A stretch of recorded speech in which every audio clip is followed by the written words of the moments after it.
That difficult second album, writing a sequel. Bands often talk about how hard it is to write a follow up album.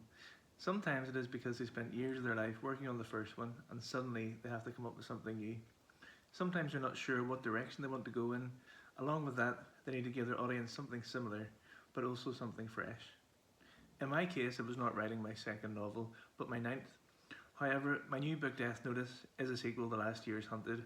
I hadn't written a sequel for a while, favouring writing standalones for a period, so I thought I would share with you some of the things I tried to be mindful of whilst writing it. Number one, they might not have read the first one. This is pretty crucial. It might appear to be self-evident, but you really have to think about what this actually means. You have to be able to communicate a clear idea of where the characters are at and who they are.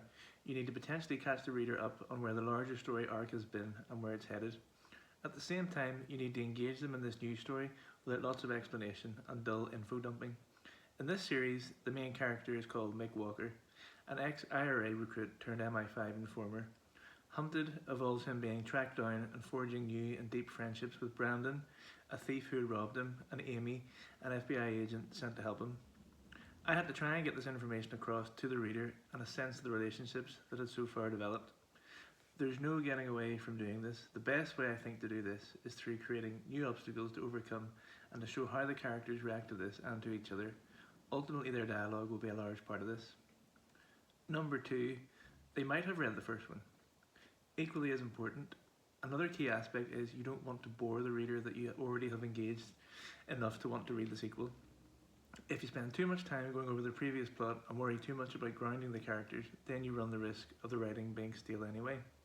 Aside from this, you still do not want to give away all of the first book to the potential new reader, or they won't bother to go back and read the first one. So if the reader has read the first book, again, the best way to entertain them, because that is the aim of the game after all, is to give them a fresh and interesting story in a manner that wants them to turn those pages quickly. Number three, just write a great story. When all is said and done, you just want to write a good book. Focus on that. Try not to repeat yourself in the story. Try to not write a completely different type of book from the first one either, but keep that all in the back of your head. Try not to overly stress about any of this. This is essentially my overriding point that I want to make here. In writing generally, if you overthink any aspect of the process, then you're going to bore the reader. You won't be enjoying the writing, it shows. Get the action going, that is, explore what the characters are like, drop in some pertinent pieces of information when you think you need to. Let the story breathe.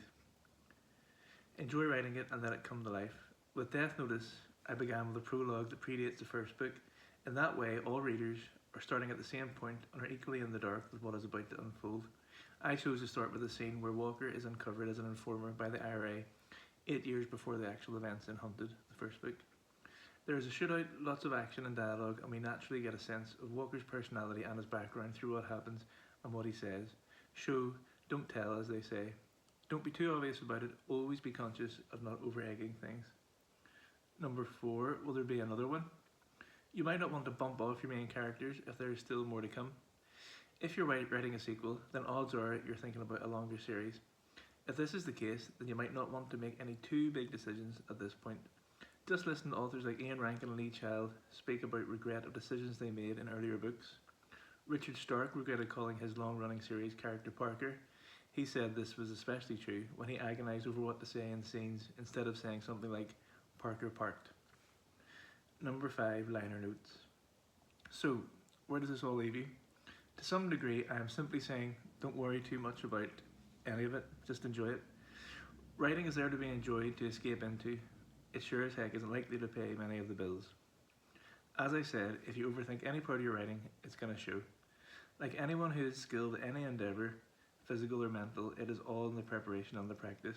Learn your lessons from what you read, what you write, and let things fall into place as you go. If they don't, you've always got drafts 2, 3 and beyond to try and fix things.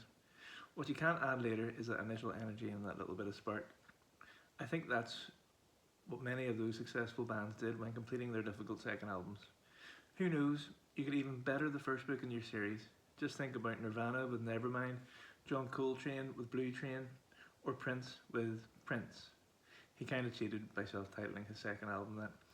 That's confusing, but it had Wanna Be Your Lover and Bambi on it, so he's allowed, and he's Prince. Now remember, many authors don't have a decent break until 4 or 5 books into a new series. Keep your focus on where you want to get to, and as always, do your homework first, write the story that you will want to read, and try and have some fun with it along the way.